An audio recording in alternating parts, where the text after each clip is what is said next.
I'm a Science of Mind minister, and today we're working on the last chapter of Four Simple Truths. And there's only four chapters.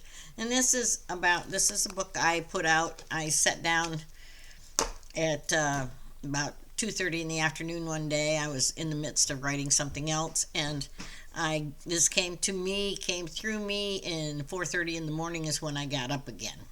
So that's how it works when I'm actually channeling literature like that. So I cleaned it up some and left it as best that I could as far as the authenticity of how it came down. Guides aren't always all that grammatically correct. So, yeah, so, bear with me. But this is the Four Truths bared down, uh, unfluffed from all the different ideologies and religions and philosophies, but this is kind of like the bottom line. So let's get into the winning the game is the fourth truth, how to win the game. Well, the game of life is, it's what we came here to do. It's what we came here to remember, to learn, to understand, to empower ourselves to be our own creative being within a human experience, within this uh, cloud of unknowing that we find ourselves in. There's really no winners or losers in this game.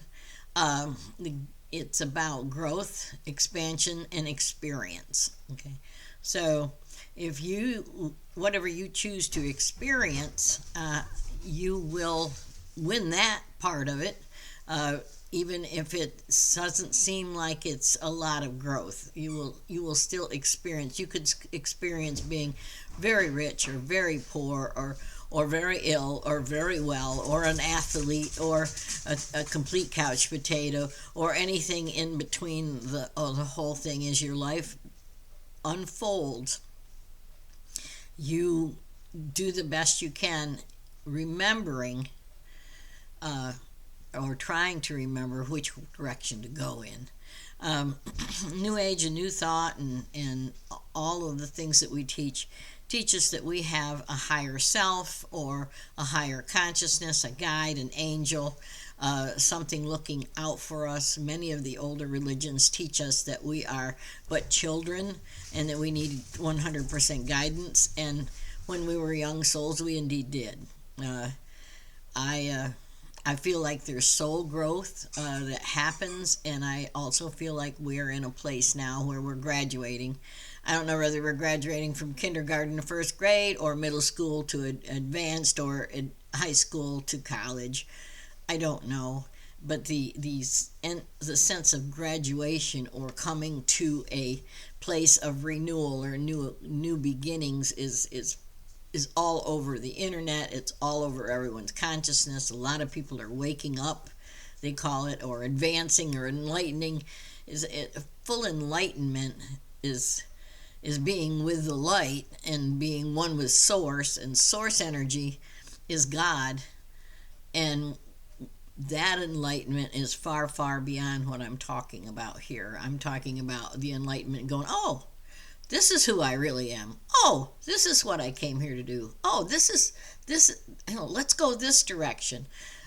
It's not about rules and regulations of thou shalt not, although that was pretty necessary, and it is too still in many areas of this planet. But it's more like now for those that are going to be in the graduating class, thou shalt.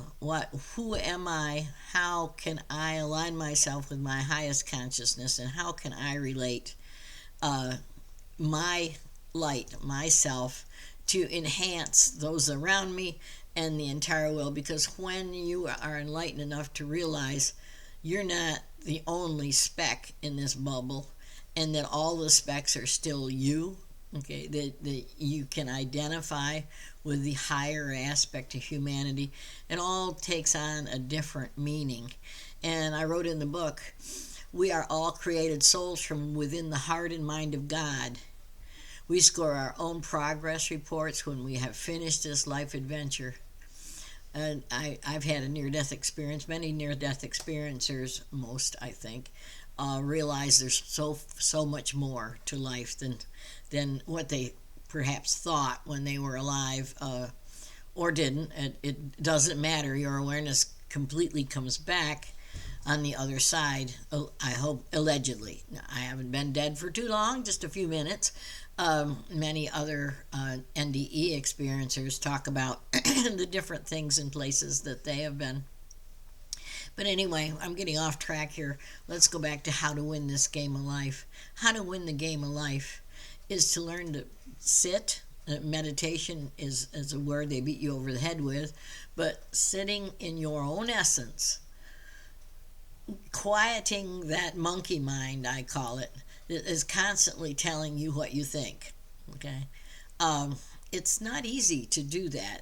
It's so much easier to just identify with the inner mind and flow, and many of the channelings, many of the people that it's through that inner mind that channeling that higher wisdom can come to you. But it's also the place where you just are the cataloger. Okay, so you have to learn to differentiate that. But that's I work with that more when we're doing intuitive development. But right now, let's just talk about the egoic mind and the inner mind.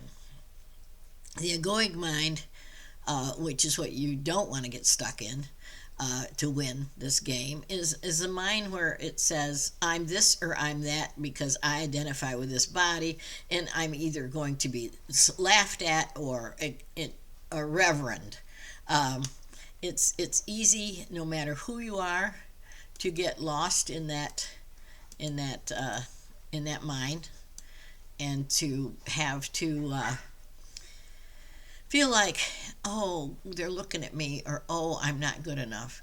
I think we come in, and part of the game here is to realize that we're programmed to find out who we are and to realize that we are indeed good enough. Okay, you learn that in these, what I call the classes of life, through relationships, how other people interact with you, how you, of course, you attract your relationships by the level of consciousness that you're at. So if you look around your life and you see your partners, your friends, your interactors, let's call it, and they're feeding you, you're not good enough, then you need to understand that not good enough is coming from that part of you that which they share.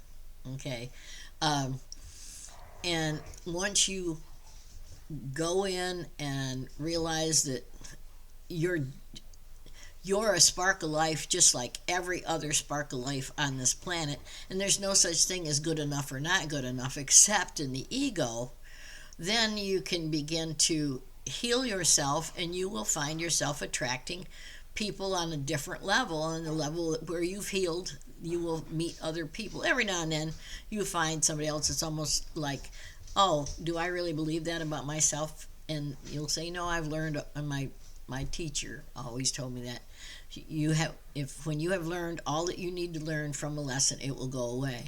So you say, I've learned all of this that I need to learn. Thank you, Spirit. Not, oh, it's terrible.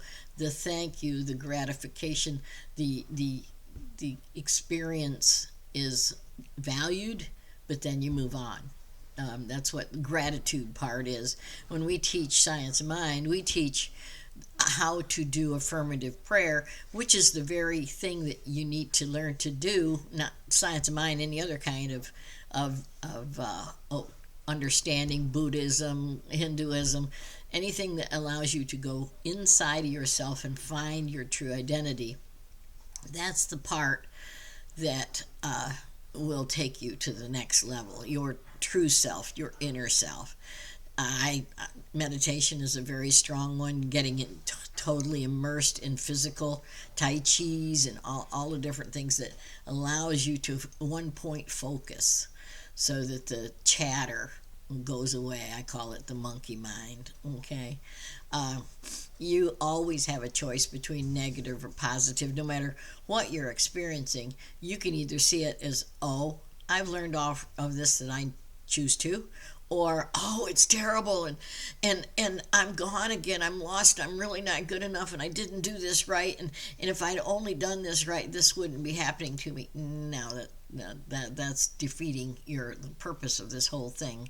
But relationships are one of the best ways, like your interaction with others, that you can gauge where you're at as far as your growth is concerned. And you can always choose positive or negative. I was watching Tucker Carlson the other night, and he had one of the people on that had been a prisoner for 8 years, I believe, and he had taken the positive route and realized how much he had learned and how much more valuable he was now that he had experienced that, even though it was horrible. And he said, in minutes of it, it seemed horrible, but then, I rose to a higher level, and I'm grateful for that. Anytime you see yourself in an environment or a situation that you don't particularly like, it's good to just assess it. Okay? What's really happening to me? What does that say about me? How can I see this the best way possible, or change it however? Now, like if you are born with an illness, or you have an illness, or you have an accident, I don't really believe in accidents. Perhaps there are a few, but they're not they're not in the majority. They're in the minority that are really accidents. Most of them are a program of events, like you need to learn this, whack. This is how you're going to learn this new set of awareness. Perhaps you were forever a programmer and you were big and grand, and whack. You lost your job, you lost your this, you lost your that, and you have to redefine yourself again, and hopefully touching the deeper essence of who you are as a soul. Okay, you have to realize that you're a participator in this life, not a victim of it. The minute that you run into victim consciousness, the minute that you become, oh, isn't it awful, and that you don't feel like you have any choice, or even that in some level this is not a choice that you made. I'm also an astrologer, and I've seen millions of charts of people, and I call it your roadmap to life, your map of intent. And I remember some other lifetimes. I do past life regression works and workshops and stuff as well. And I realize that there's a lot that goes into creating a lifetime. The interactions with the people that you're going to run into, all the different sets of circumstances and challenges and that you face. And challenges are there no matter how rich or how poor or what station in life that you chose, or what time frame. That all goes with the station in life. So see this life, this game of life, as a quest that you had at least participated in setting up. Okay. Now, if you believe that God works through you and he set it all up, and all you have to do is be a good girl or boy and follow through with that, if that is your belief, that's going to be your truth. And if that works for you, wonderful. You'll still learn the lessons that you came to learn, and there's no young souls are not better or worse than old souls. It's just a progression. Is a child better in kindergarten than they are in junior college? It's still the soul. We're still this soul inside of this meat suit that we're living in, that we're experiencing. I've experienced 70 plus years on this planet, and I've been through many lifetimes in this lifetime. Many different ideologies, many different sets of me, and I've had to recreate myself as you have. Even whether you're 20, if you're 20, when you were 10, you weren't the same. You recreated yourself in your 20s. The most important thing is to look within and take stock of, okay, what where look at my outside circumstances, look at the people that I've attracted into my life, look at the contracts that I've made. What am I here to learn from that? You may be in a very abusive relationship. What is it that you came to learn? I'll guarantee you it has something to do with self power, okay?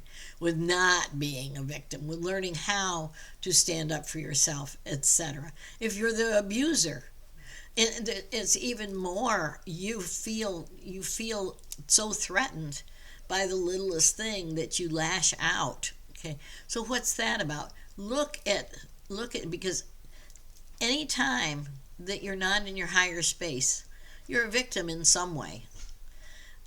So let's move away from victimhood. The victim part of it, that's where we get lost. The ain't it awful? This is what happened to me. I don't need to be doing this because look at what they did to me. All of those things keep you stuck, keep you down. Whereas trying to figure out with your computer mind up here why this set of algorithms is happening, then you rise up above that and you're allowing yourself to see a higher truth, to shine light in the darkness. Okay, I'm not in any way being unfeeling when I say, well, if you came into this life with a disability, etc., etc. I'm trying to point out that there's a purpose behind everything, and you have a part or a hand in that purpose. Okay, that's what playing the game of life is about, and winning it is seeing it, seeing that it's all for your highest good as a soul, not necessarily as a physical body, and that you are far more than the physical body that you inhabit. Okay, there's if you have a series of events in your life, like you get in a bad relationship, and your XYZ, this happens. Okay, you finally get out of that relationship, you claw your way out, you work your way out, there's big dramas that happen because of that, and then you go look for someone else without changing the inner you, without seeing your part in the participation in that relationship, instead of feeling like a victim of it. You will attract somebody might look a whole lot different, the whole package is different.